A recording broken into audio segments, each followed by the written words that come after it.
Do you sometimes hear scratching in your walls at night? Maybe some scurrying across the front porch? You think, something must be living in my walls, but what could it be? Hi, I'm Rebecca from the Home Solutions channel, and today I'm here at Southwest Exteriors to talk with Dale, the installation leader, about how to identify if something may be living in your walls and what it could be. Let's get started.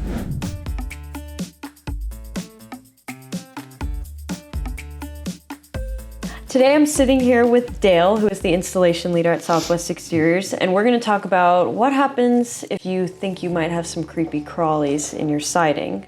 So you have a lot of experience with siding. Can you tell us a little bit about that? I do.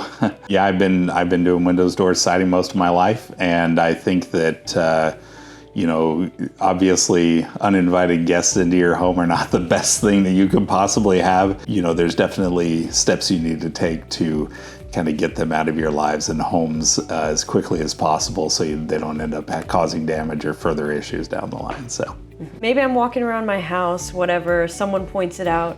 I notice there's either a big hole or maybe a small hole, and it looks like something has gotten into my siding. Right. How can I tell, oh, that's definitely a squirrel. That's definitely some bees that are nesting in there. The damage will sometimes indicate what is there. Obviously, a bigger hole usually indicates some sort of bigger animal. If you're seeing bees streaming out of a hole, it's probably bees, right? Sometimes you don't necessarily see the animal, but you will see the size of the hole. So, if you're getting small holes, maybe in the bottom of your siding or your, chew marks and different things, and they're kind of lower, it'll usually give you an indication that you have some sort of rodent problem or something of that nature. Sometimes you'll have something a little bit higher and it'll still be a small hole. That could be a bird. It could be anything from a woodpecker to just something that's looking for a meal behind your siding or looking for a new home. Anytime you have rot on your house, you have a really high likelihood that there's going to be some sort of intrusion from animals in general or insects in general. And it's just because that wood is softened up and they're able to get through it much easier.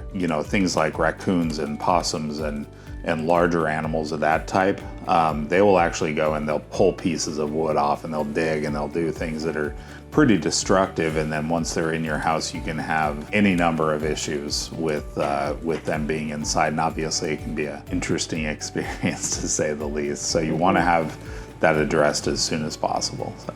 Yeah, I like how you outlined, kind of what you can identify for what kind of animal or critter it might be. I think that's really helpful. If you see bees coming out of the hole, duh, it's probably bees.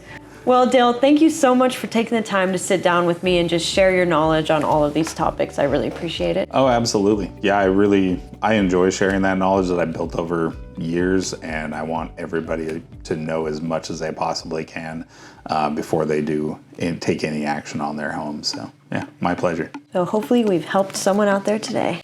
Hopefully. If you've suspected some critters might be living in your siding, now hopefully you'll be able to assess the damage and identify what it might be. And if you do find something hidden in your walls, you're probably thinking, what do I do next? What are the next steps? Well, make sure you stay tuned for our next video where we're gonna go over the exact steps you need to take if you find critters in your siding. Thank you so much for stopping by the Home Solutions channel, where we just want you to have the look you love coming home to.